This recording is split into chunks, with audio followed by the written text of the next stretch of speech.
المسافه بقى من المترو لحد ما بتوصل لحد دبي مول جوه طويله قوي، يعني ممكن تمشي مثلا بتاع تلت ساعه ربع ساعه لحد ما تبدا تخش بس دبي مول.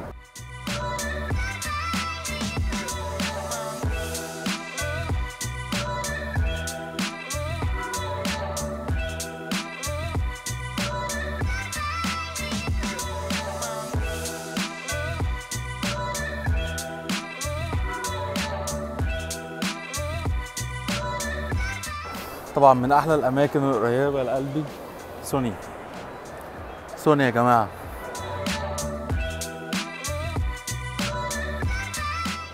PS5.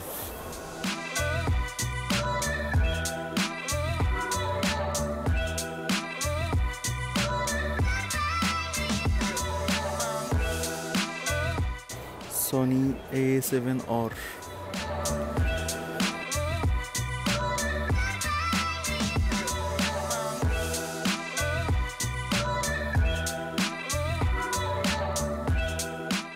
المكان ده حرفيا فيه كل ما تشتهيه الانفس. يعني انا لو معايا 2 3 مليون درهم اخلصهم هنا.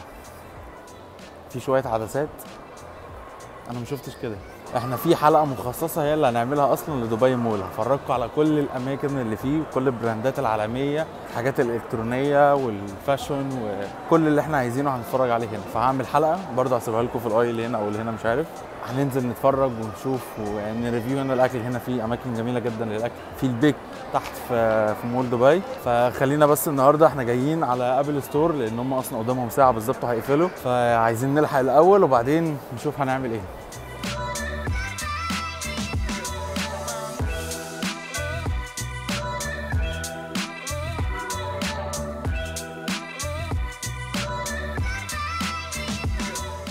كانون يا جدعان، كانون ستور. انا عارف الناس المهووسين بالتصوير هنا لو جم مش هيطلعوا اصلا. من ضمن الحاجات اللي بحبها قوي في مول دبي ان انت تقدر تكتب اي مكان انت عايز تروحه هنا ويوصلك يقول لك انت المفروض تروح فين. تعالوا يلا بينا نجرب. انا مثلا دلوقتي هكتب ان انا عايز اروح عند ابل ستور. اوكي، ظهر لي فوق هنا ابل ستور، هضغط هنا هيقول لي المفروض امشي ازاي. انا هنا هو ابل ستور على اليمين، يلا بينا.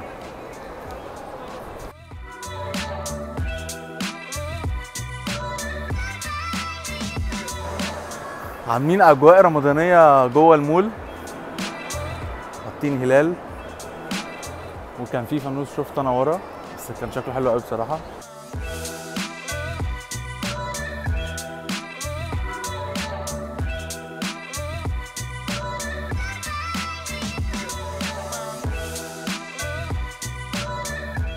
وجت اللحظة الحاسمة، الناس كلها بتيجي من كل أنحاء العالم شهر 9 بعد المعرض بتاع أبل يجوا يشتروا الآيفون الجديد. فاحنا دلوقتي نازلين لنفس المكان اللي كل الناس بتيجي فيه، ابل ستور يا جماعه. ابل ستور. انا عايز اقول لكم ان انا بايت هنا كده كده اصلا، يعني كل ما بشوفه كل مره بحس ان انا لسه بشوفه اول مره. يعني المكان ده بصراحه بيزيدني بهجه. تعالوا نخش نشوف بقى الاجهزه الجديده. الام 2 نزل كمان اصلا.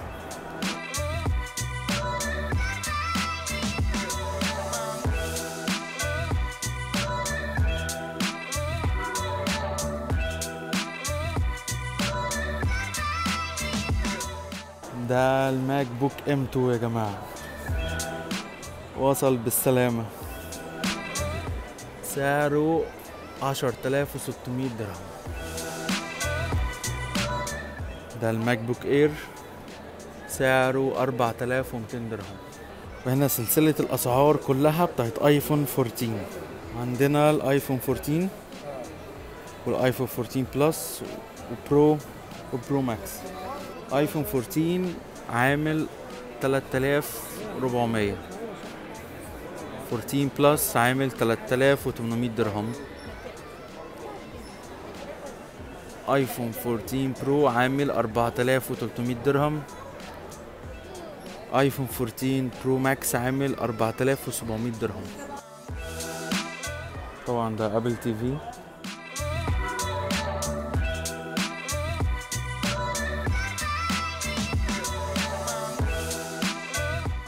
من الحاجات الحلوه اللي ابل هنا بتعملها دايما بشكل مستمر ان في الجنب اللي ورايا ده هنا بيبقى فيه زي ورك شوب او ناس بتقعد هنا تعمل برزنتيشن، وفي برزنتيشن بقى للاطفال وفي للناس الكبيره، والمؤتمر هنا بتاع ابل اصلا بيتذاع في المكان ده. بيبقى حاجه حلوه قوي ان انت تشارك الحاجه دي لحظه بلحظه. يعني انا اول مره لما جيت هنا كان في برزنتيشن حلوه قوي، قعدت حضرتها لحد الاخر، فعلا استفدت. وبيقول لك بقى كل الفيتشرز اللي انت ممكن تستخدمها في الايفون، في حاجات بتبقى مش معلنه لليوزرز كلهم او كل الناس عارفاها. هنا في حد من السيلز تيم بيقدر يساعدك في الموضوع ده. بصوا يا جماعه، انا مغرم بالماشين دي الصراحه. الماشين دي حرفيا يعني عامله لي قلق في دماغي. انا معايا اصلا ده، انا معايا الام 1 بصراحه اللي هو 13 انش، حلو قوي قوي، ما بيقولش اي حاجه الصراحه وقت ما انا شغال عليه. يعني بفضل شغال عليه وطحن وشغل، ما بيتكلمش معايا في اي حاجه بصراحه. بس هو مشكلته الوحيده ان هو 13 انش، فانا بالنسبه لي 16 انش يعني تحفه طبعا، بس سعره مش تحفه خالص. يعني هو سعره 10600 درهم، فرقم كبير قوي. من الحاجات الحلوه قوي في ابل ان هي بتحط كل البرودكتس ان انت ينفع تجربها وتستخدمها. الناس هنا بتيجي تقف تستخدم الايربودز ويسمعوا كل حاجه من قبل ما يجي يشتري اصلا. يعني بيشوف الاكسبيرينس بتاعتها كلها كامله، فده بيديله فيجن كامله ان هو يقدر يشتريها من قبل لما يجيبها. طبعا هنا مش كل البرودكتس ينفع تجربها، في حاجات حاجات لا. بس الايربودز ماكس هنا من اهم الحاجات اللي انا جربتها الصراحه، وتحفه جدا. سعرها هي المفروض دلوقتي 1900 درهم. تعالوا بس كده نروح للشباب عشان انا سرحت منهم قوي، ونشوف هم بيعملوا ايه. هم قاعدين بيبصوا على الاكسسوارز. بالمناسبه هنا الاكسسوارز حلوه قوي يا جماعه، حلوه قوي قوي قوي بسعرها. يعني انا بتكلم على السعر، اكيد طبعا دي اوريجين. السعر بتاعها هنا كويس جدا. يعني انت هنا بيعملوا اوفرز كتير، وممكن لو تشترك من على الاونلاين كمان الموضوع بيبقى احلى، فهتلاقي كل البرودكتس اللي انت عايزها. طلع في مشكله. احنا دلوقتي لسه مكلمين حد بيقول لنا ان انتم المفروض لازم تحجزوا قبل ما تيجوا. يعني المفروض نعمل بوكينج قبلها بيومين علشان نيجي التكنيكال سبورت هنا، هو يشوف لنا الاجهزه لو فيها مشكله او فيها اي حاجه. فطبعا احنا ما حجزناش. احنا امبارح رحنا اشترينا ايفون 13 برو ماكس واشترينا ايفون 13. ال 13 كان عامل 2000 درهم، وال 13 برو ماكس كان عامل 3500 درهم. النسخه ال 512 مللي. فده استعمال. البطاريه بتاعتهم هما الاثنين كانت 97%، من 96 ل 97. فطبعا السعر بتاعهم كان حلو قوي. التليفونات اصلا يعني الكواليتي بتاعتها حلوه قوي، هوريها لكم دلوقتي. جينا بقى النهارده في ابل ستور عشان خاطر ان احنا نعمل تشيك اب عليهم ونخليه يشوف لو في مشكله فيه. ودي من المميزات الحلوه قوي في ابل، ان هي بتسبورت اي تليفون حتى لو انت مش جايبه من هنا، عادي ممكن تروح تكشف عليه ويشوف لك التليفون لو في اي مشاكل او في اي حاجه.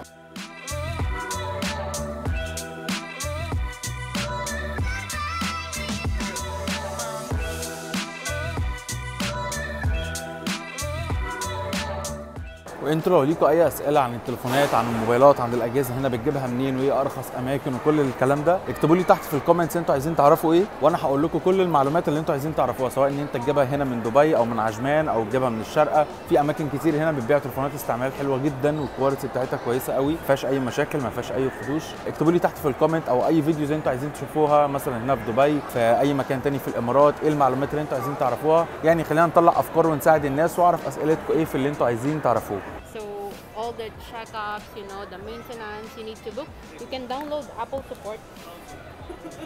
Apple Support app, yeah? Yeah. Okay. And then book an appointment.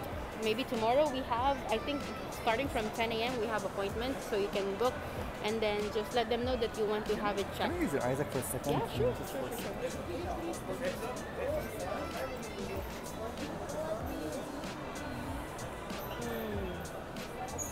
I mean, the camera should be working.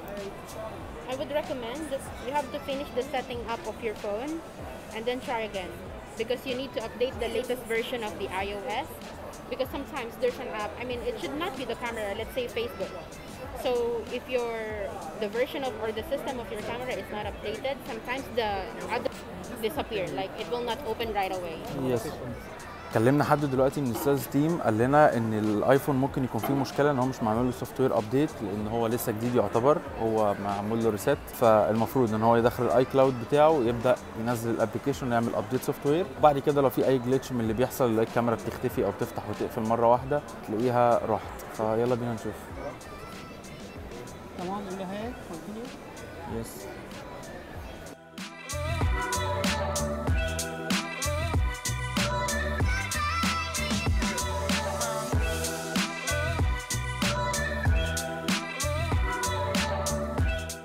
احنا دلوقتي خلصنا سوفت وير ابديت، التليفون طلع ما فيهوش اي مشاكل، هو فعلا كان فيه جليتش كده بسيط بس ده كان من السوفت وير، وعملنا تشيك اب على التليفون دلوقتي والتليفون طلع فعلا ما فيهوش اي مشاكل. وانا بنصح اي حد اي تليفون تجيبه لازم تيجي ابل ستور وتعمل تشيك اب عليه، لازم، ان ده هيفرق معاك جدا طبعا لو التليفون مستعمل. اكيد كذا حد اخد باله ان انا بتكلم بالسماعه الوايرد، للاسف ويؤسفني ان انا اقول لكم ان الصوت والكواليتي بتاع السماعه الوايرد احلى بكتير من الايربودز، احلى بكتير بكتير، فرق شاسع يعني. انا عشان كده بسجل بيها، وان شاء الله يعني بعد كده هحاول اجيب مايك رود هيكون افضل بالنسبه لنا. بس انا بالنسبه لي الكواليتي بتاعت الصوت لازم تكون واضحه لان هنا المكان دوشه. انا بستخدم دايما الوايرد، طبعا هي اوريجينال من ابل، كواليتي الصوت تحفه تحفه، دي انتوا سامعين يعني. ابل هنا في مول دبي واخده دورين، الدور اللي انا فيه ده متخصص في التكنيكال سبورت، الدور اللي تحت في المبيعات لو انت عايز تشتري اي حاجه تشتريها من تحت. الفيو طبعا هنا تحفه قوي.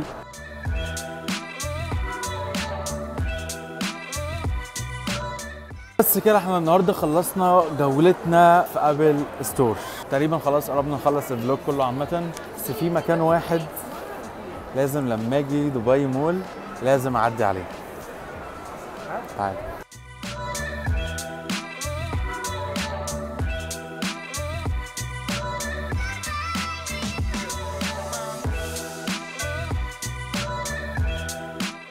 لما اجي المكان ده كل مره علشان اتاكد ان انا لسه في دبي، ده بالنسبه لي البوصله الوحيده هنا ومن اقرب الاماكن لقلبي، واكيد هنعمل فيديو مخصص اليوم كامل هنقضيه هنا ان شاء الله. يلا بينا.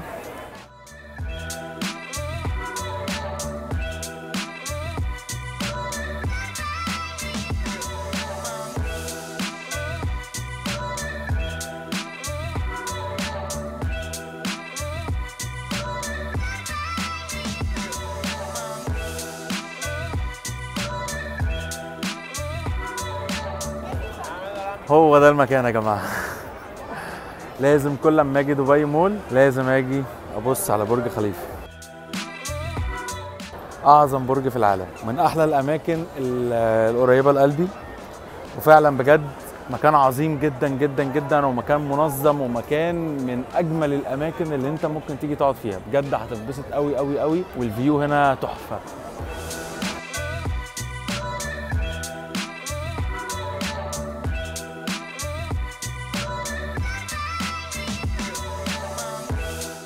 طبعا مفيش مكان احلى من هنا ان انهي فيه الفلوج بتاع النهارده. يلا اشوفكم في فيديو جديد، سلام. حاجه بس نسيت اقولها لكم، ما تنسوش تعملوا سبسكرايب للقناه، وان انتوا تعملوا لايك على الفيديو عشان اعمل لكم بقى فيديوهات اكتر. يعني خلينا كده نطور في الكونتنت ونشتغل عليه سوا، واي حد عنده اي سؤال او اي كومنت او اي حاجه يكتب لي تحت في الكومنتس وهرد عليكم كلكم، واحاول بقدر الامكان ان انا اعمل فيديوز تفيدكم وتقول لكم المعلومات بتاعت دبي، سواء انت جاي سياحه او جاي ان انت تشتغل هنا. كل الكلام ده هيحصل في اقرب وقت. سلام.